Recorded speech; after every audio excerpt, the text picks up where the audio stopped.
Hello दोस्तों, कहानी कही अनकही में आपका स्वागत है। ऋतु यूँ मुझे कभी इतना इसरार करके नहीं बुलाती थी, लेकिन आज उसने ऐसा किया। मुझसे कहा कि शाम की चाय पर मैं उसके घर आ जाऊँ। तो मुझे लगा कि कहीं नया एलसीडी टीवी तो नहीं खरीद लिया ऋतु ने, या फिर नया फ्रिज, सोफ़ा अथवा ज़रूर हीरे का सेट खरीदा होगा। उसके घर पहुँची तो दरवाज़ा सलवार कमीज़ पहने एक युवती ने खोला। मुझे देखते ही सिर झुकाकर बोली, गुड इवनिंग। मैं सक पकाई कि कौन हो सकती है यह बाला। ऋतु की बहन तो है नहीं, जहाँ तक मुझे पता है ननद भी नहीं है। इससे पहले कि मैं कुछ कहती, वह बड़े अदब से बोली, प्लीज़ कम इन, मैडम आपका वेट कर रही हैं। मैं अपने आप को संभालती कमरे में आई। मुझे देखते ही ऋतु उठ खड़ी हुई और गले लगाते हुए बोली, क्या यार बड़ी देर कर दी। फिर बोली, ममता जल्दी से समोसे गर्म कर ले आ, ब्रेड पकौड़े तल लेना और हाँ 2 तरह की चटनी भी बना लेना। मैं बेवकूफ़ों की तरह उसका मुंह ताकने लगी। ऋतु ने हाथ पकड़कर मुझे बैठाते हुए कहा, सुमी बड़ा आराम हो गया है ममता के आने से। ममता मेरी फुल टाइम मेड, हर तरह का खाना बनाना जानती है। अपनी घरेलू बाइयों की तरह कोई खिटपिट नहीं, यही रहती है, जब चाहो जो चाहो हाजिर। और ममता मिनटों में समोसे और ब्रेड पकौड़े ले आई, तमीज़ से ट्रे में रख कर, साथ में एक मीठी चटनी और एक पुदीने की तीखी चटनी, इतनी स्वादिष्ट कि मन हुआ ममता के हाथ चूम लूँ। तो यह थी वह नगीना जिसे दिखाने के लिए ऋतु ने मुझे टी पार्टी पर बुलाया था। मैंने मन ही मन सोचा। समोसे का एक कौर खाने के बाद ऋतु मुझे विस्तार से जलाने लगी। देख सुमी, अपनी काम वालियों से आप इसी बात की उम्मीद नहीं कर सकते कि वे मेहमानों की आवभगत करें। फिर स्टेटस की भी बात है, मुझे घर का एक काम नहीं करना पड़ता। सुबह सवेरे बेड टी हाजिर, बाजार से सब्जी वगैरह लाने का काम भी ये कर देती है। हम तो भाई सुबह बेड टी पीकर जिम जाते हैं, लौटते हैं तो गर्मा गर्म नाश्ता तैयार होता है। दोपहर को लजीज खाना, शाम को चाय के साथ नाश्ता और रात को शाही डिनर। कभी चाइनीज़ तो कभी मुगलई, कभी साउथ इंडियन तो कभी पंजाबी। मैं ऋतु के उस नगीने पर से नज़रें नहीं हटा पा रही थी। मुझे अपनी काम वाली की 100 कमियां सिरे से सताने लगीं। आज सुबह वह मुझसे पगार बढ़ाने की बात कह चुकी थी। हर सप्ताह 1 या 2 दिन गायब रहती। सुबह 6 बजे उसके एक बार घंटी बजाने पर दरवाज़ा ना खोलूं तो वह तुरंत दूसरे घर चली जाती। फिर उसके दर्शन होते दोपहर बाद। अगर सिंक में कभी बर्तनों की संख्या 2-4 अधिक हो जाए तो वह कांच की एक आध आइटम तोड़ने के बाद भी बुदबुदाना जारी रखती, मानो हमें बर्तन की जगह पत्तलों में खाना चाहिए। साफ सफाई में अगर कभी कोई मीन मेक निकाल दो तो झाड़ू वहीं पटक कर पूरा हिसाब देने बैठ जाती है कि उससे बेहतर कोई काम नहीं कर सकता। ऋतु का भी महीने भर पहले तक कमोबेश यही हिसाब था, लेकिन आज उसकी स्थिति ऐसी थी मानो वह जनरल मैनेजर हो और मैं उसकी कंपनी की एक साधारण क्लर्क। समोसे, ब्रेड पकौड़े और चाय गटकने के बाद मैंने पूछ ही लिया, तुम ये नगीना कहाँ से लाई हो। ऋतु ने भेद भरे अंदाज में कहा, यूँ तो मैं किसी को बताती नहीं, पर तुम मेरी बेस्ट फ्रेंड हो इसलिए बता रही हूँ। शहर में मेड सप्लाई करने वाली कई एजेंसियाँ हैं, लेकिन इस एजेंसी की बात ही अलग है, सारी लड़कियाँ ट्रेंड हैं। मैं मुद्दे पर आती हुई पूछ बैठी, पैसा तो बहुत लेती होगी। ऋतु ने मुझ पर बेचारगी से निगाह डाली, फिर बोली, सुमी तुम जाने दो, तुम अफोर्ड नहीं कर पाओगी। मेरी बात अलग है, हस्बैंड का प्रमोशन हुआ है, फिर मुझे। मैं खींच कर बोली, अब बता भी दो। ऋतु ने धीरे से कहा, डिपेंड करता है कि तुम अपनी मेड से क्या क्या करवाना चाहती हो। सिर्फ इंडियन खाना बनाने वाली थोड़ा कम चार्ज करती है, अगर उसी से तुम घर का सारा काम भी करवाओगी तो कुछ ज़्यादा खर्च करना होगा। अब मैं तुम्हें ममता का रेट तो नहीं बता सकती, एजेंसी वाले मना करते हैं। हाँ, तुम चाहो मैं तुम्हें एजेंसी का फ़ोन नंबर दे सकती हूँ, साथ भी चल सकती हूँ। ऋतु के घर से लौटते हुए मेरी आंखों के आगे बस ममता ही घूम रही थी। घर पहुँचते पहुँचते मैंने तय कर लिया कि चाहे जो हो जाए मुझे फुल टाइम मेड चाहिए ही चाहिए। बस दिक्कत थी अपने पतिदेव को पटाने की, और उस काम में तो मैं माहिर थी ही। ऋतु के साथ मैं एजेंसी पहुँच गई मेड लेने। मैं इस तरह तैयार होकर गई थी मानो शादी में जा रही हूँ। मेड और एजेंसी वालों पर इंप्रेशन जो जमाना था। एजेंसी क्या थी, पूरा 5 स्टार होटल था। जाते ही हमारे सामने कोल्ड ड्रिंक आ गया, फिर हम एसी की हवा खाने लगे। तभी हीरो जैसा दिखने वाला एक व्यक्ति ने मेरे सामने एक फॉर्म रखा और फिर बड़ी मीठी आवाज़ में शुद्ध अंग्रेज़ी में मेरा इंटरव्यू लेने लगा।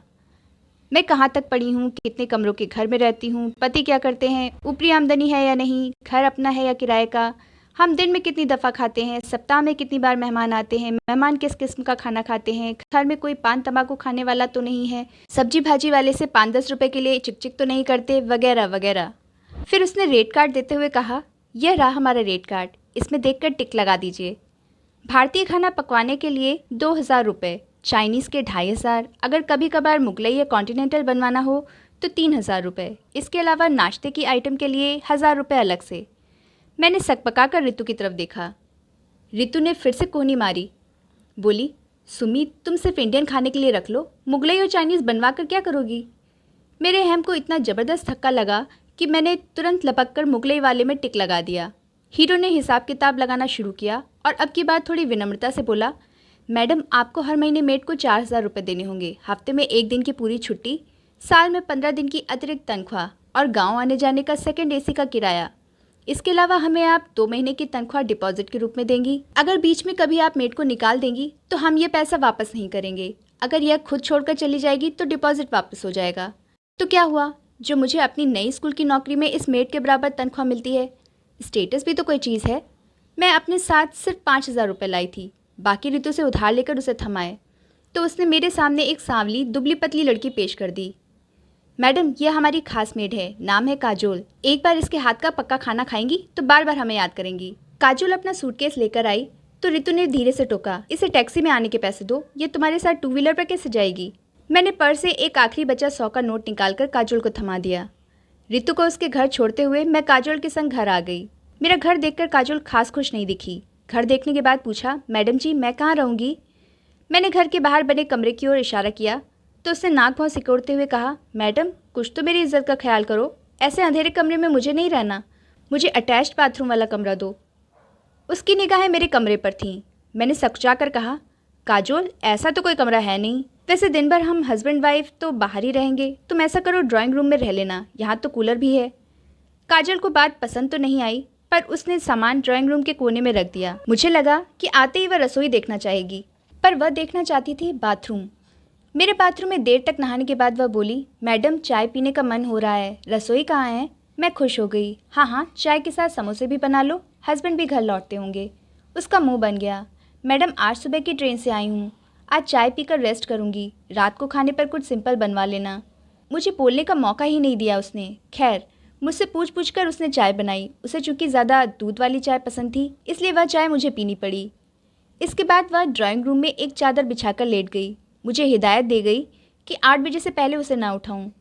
पतिदेव घर पर पधारे। जैसे ही ड्राइंग रूम में उनके चरण पड़े मैंने उन्हें रोक लिया और मेड की तरफ इशारा किया, देखो कौन आया है। पतिदेव ने मेरी तरफ बेचारगी वाली निगाह डाली और कहा, चाय मिलेगी?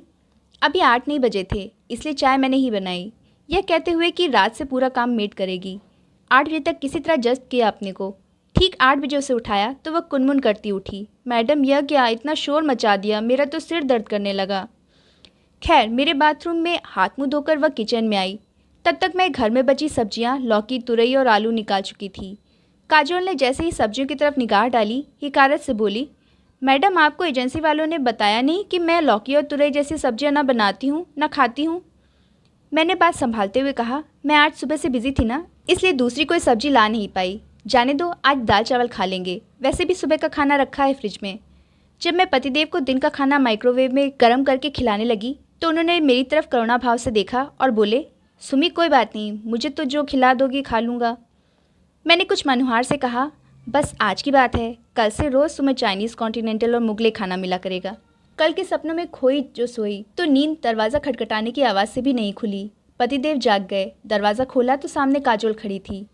सर मुझे ज़मीन पर लेटकर नींद नहीं आ रही, आप कहें तो सोफे पर सो जाऊं? पतिदेव ने हाँ में सिर हिला दिया। करते भी क्या, सुबह उठी तो ड्राइंग रूम में सोफे पर काजोल को सोया देख पारा चढ़ने लगा। इससे पहले मैं कुछ कहती पतिदेव ने मेरा हाथ दबाकर धीरे से कहा, बेचारी को ज़मीन पर नींद नहीं आ रही थी। मुझसे पूछा तो मैंने ही कहा कि मैं चुप रह गई। चाय का पानी चढ़ाकर काजोल को आवाज़ लगाई, सुबह का नाश्ता कौन बनाएगा? काजोल की मरी सी आवाज़ आई, मैडम देखिए बुखार आ गया है मुझे। स्कूल से लौटी तो काजोल सुबह वाली अवस्था में मुंह ढांपे सो रही थी। मैंने घर के अंदर कदम रखा तो लगा पता नहीं किसके घर आई हूँ। रात से गंदा पड़ा घर वैसा ही था। कमरे में कूड़ा, ड्राइंग रूम में अस्त व्यस्त मेड का बिस्तर, किचन में हर तरफ गंदगी, सिंक में जूठे बर्तन। मैंने किसी तरह अपने को नियंत्रित कर मेड एजेंसी में फ़ोन घुमाया। हीरो लाइन पर आया तो उसे अपने मन की पीड़ा बताई कि यह क्या, मेड तो घर आते ही बीमार पड़ गई।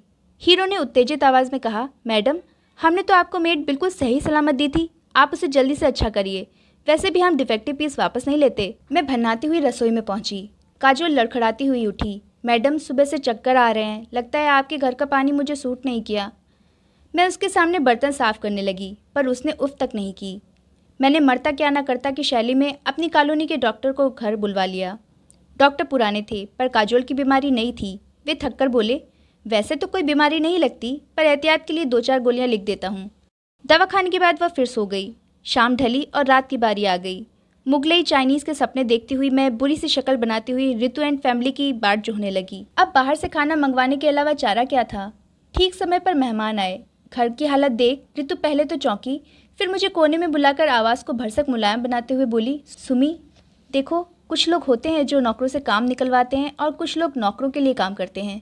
मेरा चेहरा फक्क पड़ गया। मेरा हाथ दबाकर वह कुछ धीरज बंधाती हुई बोली, तुम रहने दो सुमी, तुमसे मेड नहीं पाली जाएगी। इसके चोंचलों में चोंच दोगी तो जल्द ही यह तुम्हारे बेडरूम में सोने लगेगी और तुम इसके कपड़े धोती नजर आओगी।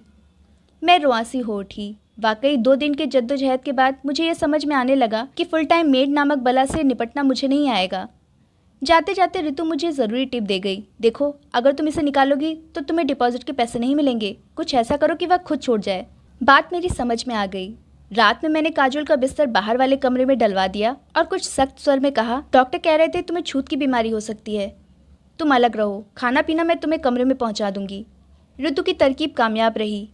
अगले ही दिन काजोल की तबीयत ठीक हो गई। न सिर्फ वापस उसने ड्राइंग रूम में डेरा जमाना चाहा, बल्कि सुबह उठकर नाश्ता बनाने को भी तैयार हो गई। मैंने उसके हाथ का बना मंचूरियन और कोफ्ते खाए तो लगा कि जल्द ही बिस्तर पर पड़ जाऊंगी। मैंने कमर कस ली कि डिपॉजिट के पैसे तो वापस लेकर रहूंगी। अतः ना मैंने उसे ड्राइंग रूम में आने दिया, ना उसे लौकी और तुरई के अलावा बनाने के लिए कोई तीसरी सब्जी दी। चौथे दिन एजेंसी से फ़ोन आ गया, मैडम आप आकर डिपॉजिट के पैसे वापस ले जाइए, काजोल आपके यहाँ काम नहीं करना चाहती। इस बार मेरा सीना कुछ चौड़ा हुआ। मैंने काजोल को बस के पैसे दिए और 2 व्हीलर से जाकर अपने डिपॉजिट के पैसे वापस ले आई। लौटते हुए मैंने अग्रवाल स्वीट हाउस से गरम गरम समोसे खरीद लिए। आखिर अपनी औकात पर तो आना ही था।